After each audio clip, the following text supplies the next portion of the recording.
බොහෝ දෙනා දන්න දෙයක් තමයි ග්ලූටතාන් කියන්නේ අපේ ශරීරය තුළ තියෙන දෙයක්. අපේ සෑම සෛලයක් තුළම ග්ලූටතාන් තිබෙනවා. එයින් තමයි අපේ ශරීරයේ තියෙන විස අයින් කරන්නේ. අපේ ඇඟේ තියෙන ග්ලූටතාන් වලින් අපේ ඔක්සිජන් වලින් තියෙන විස වගේම විස වර්ග කීපයක් ඉවත් කරනවා. ග්ලූටන් හැදෙන්නේ කොහොමද? ග්ලූටන් හැදෙන්නේ ඇමිනෝ ඇසිඩ් වර්ග 3කින්. ඒවට කියනවා සිස්ටීන්, ග්ලයිසින් සහ ග්ලූටමික් ඇසිඩ් කියලා. මේ නිසා අපිට මේක කටින් ගන්න බෑ. අපි මේක ඉන්ජෙක්ෂන් එකක් විදිහට ගන්න ඕන. මොකද කටින් ගන්නකොට ඒ ග්ලූටන් ආමාශය තුළ ආයෙත් අර ඇමිනෝ ඇසිඩ් 3 බවට ආයෙත් පරිවර්තන වෙනවා. එහෙම වුණොත් ඒක එච්චර හොඳ නෑ. මොකද සිස්ටීන් තනිකරම ගත්තොත් ඒකෙන් සයිඩ් ඉෆෙක්ට්ස් එන්න පුළුවන්. මොකද ඒක අපේ බ්‍රේන් ටොක්සින් එකක්. එතකොට අපි ලස්සනම හමේ සුද්දක් ලබා ගන්න නම් ග්ලූටන් ඉන්ජෙක්ෂන්ස් භාවිත කරනවා. හමේ පාට ලස්සන දිලිසෙන සුදු පාටක් අපි ඉංග්‍රීසියෙන් කියන ඩ්‍රීමි වයිට් පාටක් විදිහට හැරෙනවා ග්ලූටන් භාවිත කරනකොට. ඒ වගේම ග්ලූටන් වලින් ඇතිවන ඒ ප්‍රතිකාරයෙන් ලැබෙන ප්‍රතිඵලය තවදුරටත් වැඩි කරන්නට අපි විටමින් C 500ක් විතර හැමදාම ගන්න ඕන. ඊට අමතරව අමුයෙන් එළවලු ගන්න බලන්න ඕන. දවසකට එක සැරයක්වත් අඩුම ගානේ. මොකද අමු එළවලු තියෙනවා ඇන්ටිऑක්සිඩන්ට්ස් වර්ග කීපයක්. මේ ඇන්ටිऑක්සිඩන්ට්ස් වලින් පුළුවන් ග්ලූටතාන් නැවතත් ශරීරය තුළ ප්‍රතිනිෂ්පාදනය කරන්න. ඒ කියන්නේ අපි ග්ලූටතාන් වියදම් කරනවා විස අයින් කරන්න. ඒ විස අයින් කරාම මේ ග්ලූටතාන් අපි කියනවා ඒක ඔක්සිඩයිස් වෙනවා කියලා. ඒක පස්සේ ආයෙත් ඒක රිඩියුස් කරලා එහෙම නැත්නම් ඒකේ ආයෙත් ක්‍රියාකාරී තත්ත්වයට පත් කරන්න පුළුවන් අනිකුත් ඇන්ටිऑක්සිඩන්ට්ස් ගොඩක් තියෙනවා. ඒකට අපේ ඇඟේ තියෙන ඇන්ටිऑක්සිඩන්ට්ස් වලින් නැවත ප්‍රතිනිෂ්පාදනය කරන්න පුළුවන් එකම ඇන්ටිऑක්සිඩන්ට් එක තමයි ග්ලූටතාන්. ඉතින් ග්ලූටතාන් ඉන්ජෙක්ෂන්ස් ගන්නකොට හරිය විදිහට ගන්න ඕන. අපි විශ්වාසමත් දොස්තර කෙනෙක් ළඟට ගිහිල්ලා ග්ලූටතාන් ගන්න ඕන. අපි අහලා තියෙන සමහර නළු නිළියෝ ඒ වගේ අය එතකොට බියුටිෂියන්ස්ලාත් මේ වගේ ඉන්ජෙක්ෂන්ස් දෙනවා කියලා. ඒ වුණාට ඒගොල්ලන්ගෙන් ඒ ගන්න එක ගැනයි පරිස්සම් වෙනවා. මොකද එකක් අතකින් ඒක නීති විරෝධී දෙයක්. දොස්තරවරුන්ට හැරෙන වෙන කෙනෙක් ඉන්ට්‍රාවිනස් ඉන්ජෙක්ෂන්ස් දෙන්න ඒක නීති විරෝධී. ඊට අමතරව ඒ වගේ අයට පිරිසිදුම ග්ලූටන් ලබා ගන්නත් බෑ. ඒ ග්ලූටන් හරි විදිහට ඉන්ජෙක්ට් කරන්න ඒගොල්ලන්ට ඇති පුහුණුවකුත් නැහැ. ඒ වගේම ඒ වගේ ඉන්ජෙක්ෂන්ස් ලබා ගන්න නම් බොහොම විශ්වාසවන්ත කෙනෙක්ගෙන් ලබා ගන්න එක සුදුසුයි. එහෙම නැත්නම් ඒගොල්ලෝ බොරු දේවල් දෙන්න පුළුවන්. එහෙම නැත්නම් ඒක ඩයලූට් කරලා අවශ්‍ය පැන්ට වඩා අඩුවෙන් දීලා සල්ලි හම්බ කරන්න පුළුවන්. මේක ගොඩක් ප්‍රශ්න ඇති වෙන්නට පුළුවන්. ඉතින් ග්ලූටන් සාමාන්‍යයෙන් අපි දෙන්නේ මාසයකට වතාවක්. ඒ වුණත් සමහර අයට මේක සුමානට වතාවක් ලබා ගන්නටත් පුළුවන්. මීට අමතරව අපි හැම සුදු කරන ආලේපන වර්ග භාවිත කරනවා. මොකද හැමේ මත පිටින් කළු වෙන්නට පුළුවන් විවිධ හේතුන් නිසා. ඒකට විශේෂයෙන්ම හැම කළු වෙන්න එක හේතුවක් තමයි ඒ හැමට අවුව වැටීමෙන් නැතිවෙන හානිය. ඒ වගේම විස වර්ග වලින් වන හානිය නිසාත් හැම කළු වෙන්නට ඉඩ තියෙනවා. ඉතින් මේ වගේ කළු වෙච්චාම සුදු වෙන්නට නම් අර ග්ලූටන් සමගම අපි ආලේපන වර්ග තුනක් භාවිත කරනවා. අපි ඒවට කියනවා නයිට් ක්‍රීම්ස් කියලා. ඒ තමන් එක් එක්නාගේ හැමේ ස්වභාවය ඇටියට අපි මේ වර්ග තුන භාවිත කරන්නට යෙද වෙනවා. සාමාන්‍යයෙන් හැම සුදු වෙන ආලේපනයක් එහෙම නැත්නම් අපි නයිට් ක්‍රීම් කියලා මේවට කියන එක භාවිත කරන්න මාස 3ක් පමණයි. ඊට පස්සේ ඊළඟ මාසය තුළ ඒ හැම වැඩිදුරටත් සුව කිරීමට වෙනම ආලේපනයක් විශේෂ ආලේපනයක් භාවිත කරන්නට ඕන. දිගටම සුදු වෙන ආලේපන භාවිත කරන්නත් හොඳ නැහැ. එතකොට ඒ හැමේ ඇසිඩ් ගතිය වැඩි වෙනට පුළුවන්. ඒ නිසා හැම සුදීම නවත්වන්නත් පුළුවන්. ලේසර් ප්‍රතිකාර කියන්නේ විශේෂයෙන්ම IPL ඒ වගේම RF එහෙම නැත්නම් රේඩියෝ ෆ්‍රීකවන්සි. ඉතින් මේවා ආලෝක සහ කාන්දම් ක්‍රම. මේ ක්‍රම වලින් අපේ හැම තරුණ කරන්න පුළුවන්. හැමේ ලස්සන තවදුරටත් වැඩි දියුණු කරන්න පුළුවන්. ඒකෙන් තවදුරටත් පහවත් කරන්න පුළුවන්. ඒ වගේම හැම තරුණ කරන්න පුළුවන්. ලේසර් වර්ග භාවිත කිරීමෙන් හැමේ ඇතිවන කුරුළෑප වලවල් පැල්ලම් මෙලස්ම කියන පැල්ලම් වගේම රැලිත් අඩු කරගෙන ලස්සන මුණක් ලබා ගන්නට පුළුවන්.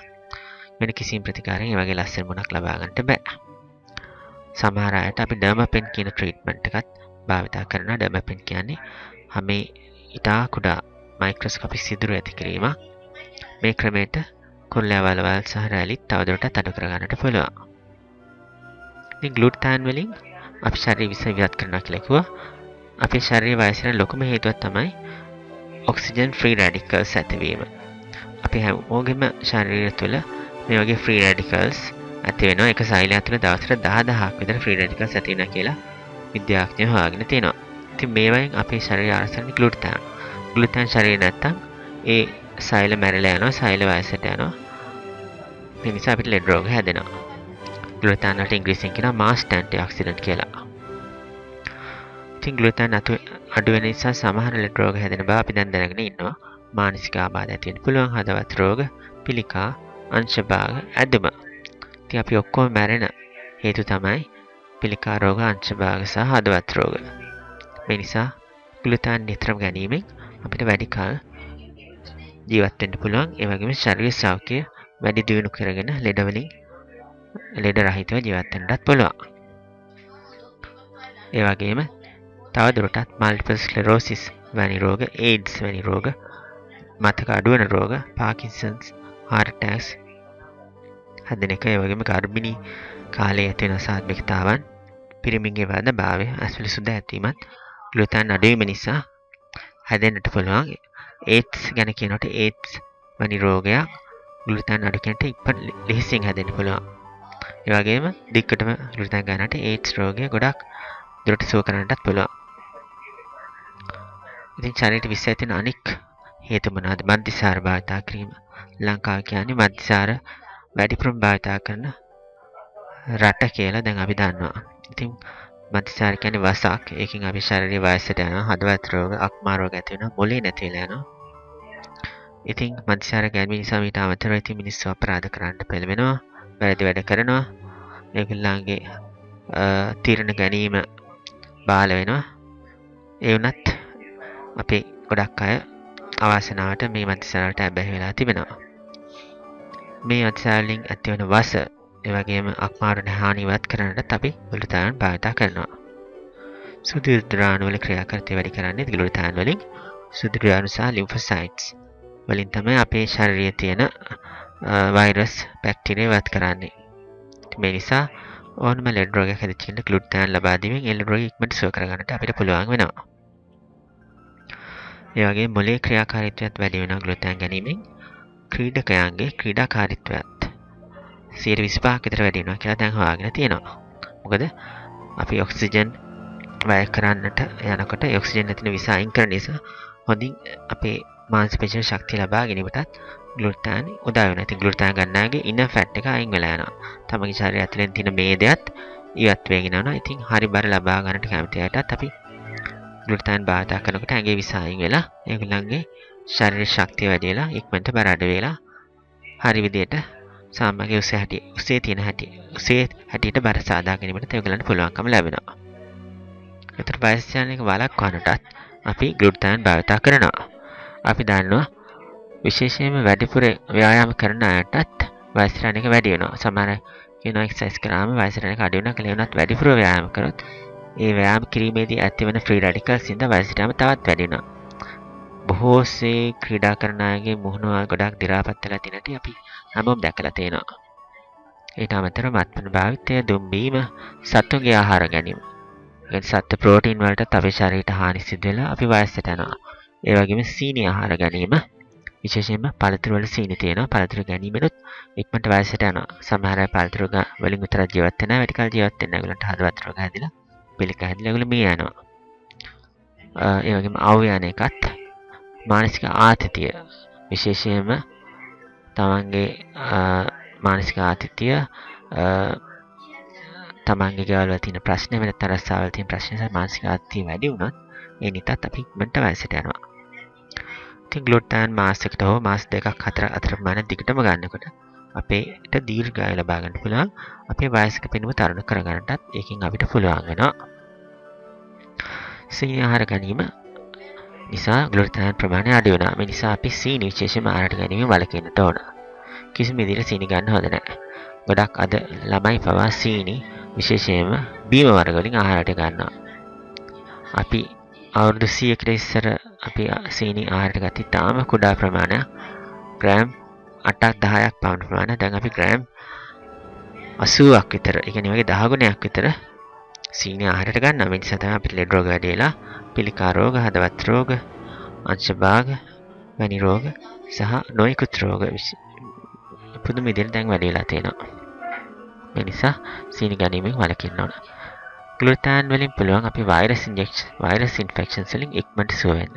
ඒතර ෆ්ලූ වගේ වෛරස්, ඒ වගේම ඒඩ්ස් වෛරස්, ඒ වගේම හෙපටයිටිස් වෛරස් ආදී තියෙනාට ග්ලූටාන් ගැනීමෙන් ඒ වෛරසය ශරීරයෙන් ඉවත් කර ගන්නට උදා වෙනවා. දියවැඩියාව දැන් සුව කරන්න පුළුවන් කියලා ගොඩක් අය දන්නේ නැහැ. දියවැඩියාව අපිට සම්පූර්ණයෙන් සුව කරන්න පුළුවන් හරි ආහාර රටාවක් ගැනීමෙන් සහ ග්ලූටාන් ඉන්ජෙක්ෂන්ස් ගැනීමෙන්. ග්ලූටාන් ගන්නට ඇඟේ විසායෙන් වෙනවා. හරි ආහාර ගැනීමෙන් ඒ දියවැඩියාව රෝගය සුව කරන්නට අපිට යන්නේ සාමාන්‍ය මාස කිහිපයක් පමණයි. අපේ දොස්තර මහත්තුරුත් ගොඩක් දෙනා මේක දන්නේ නැහැ දැනට. ඩොමිනස් රෝගය නැත්නම් ડિප්‍රෙෂන් වලට අපි ගොඩක් වෙලාවට ඉංග්‍රීසි බෙහෙත් භාවිතා කරනවා. ඉංග්‍රීසි බෙහෙත් භාවිතා කරනකොට සයිඩ් ඉෆෙක්ට්ස් ගොඩක් වැඩි. සමහර අය ડિප්‍රෙෂන් එක හොඳ වුණාට ඊට පස්සේ ඒගොල්ලෝ අපරාධකාර වෙනවා. ඉතින් ඩොමිනස් රෝගය අපිට සුව කරන්නටත් ග්ලූටාන් ඉන්ජෙක්ෂන් පුළුවන්. මොකද මොලේ ක්‍රියාකාරීත්වය 25කින් වැඩි වෙනවා. ඒ වගේ මොලේ තියෙන කෙමිකල් ඉම්බැලන්සස් හරියන්නත් ග්ලූටාන් උදව් වෙනවා. ඒකම අපි විශේෂ ආහාර රටාවක්, ඒ වගේම විශේෂ ඖෂධ කීපයක්, මේ ස්වභාවික ඖෂධ ලබා දෙනවා ඒ ඩොමිනස් රෝගය සුව කරන්නට. ඇදුම සුව කරන්නටත් ග්ලූටාන් උදව් වෙනවා.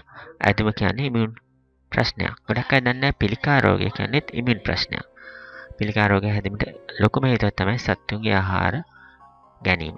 සතුන්ගේ ආහාර ගන්නකොට සතුන්ගේ ආහාර එක්කම අපිට ලැබෙනවා සතුන්ගේ mRNA, මයික්‍රෝ mRNA කියන අපේ ඇඟට ඇබ්සෝබ් වෙනවා.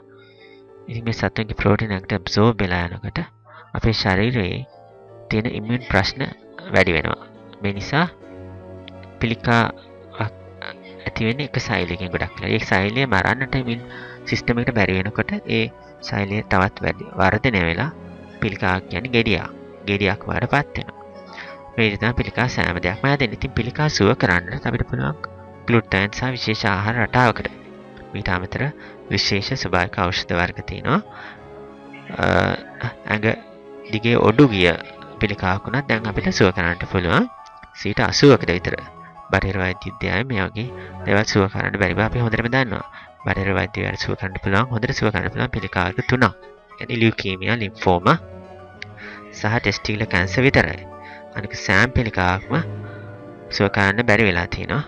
ඉතින් විශේෂයෙන්ම දැන් ලං කැන්සර් එකක් හැදුනොත් අපි දන්නවා අවුරුදු 5ක් යනකොට 96 දෙනෙක් කොපමණ ප්‍රතිකාර ඉංග්‍රීසි බෙහෙත් ගත්තත් මැරිලා ඉවරයි. මේ නිසා මේවත් මිනිසුන් දැනගන්න එක හොඳයි කියලා මට හිතෙනවා. ඉතින් මේ ගැන වැඩි විස්තර ලබා ගන්නට අපේ වෙබ් අඩවියට යන්න www.lankacosmetic.com එවනත් අපිට ඊමේල් කළ විස්තර අහගන්න හමු වෙන්න කැමති නම් 077 කතා කරන්න. අපේ YouTube presentations අපිට ලබා ගන්න කැමති නම් YouTube එකේ ගිහලා මගේ නම නිමල් ගමගේ කියලා බලන්න. හුඟක් අපි presentations දැන් ලබා දීලා තිනවා. අපේ ශාරීරික සෞඛ්‍ය වැඩි දියුණු කරන්නේ කොහොමද, ලස්සන වෙන්නේ, තරුණ වෙන්නේ කොහොමද කියලා.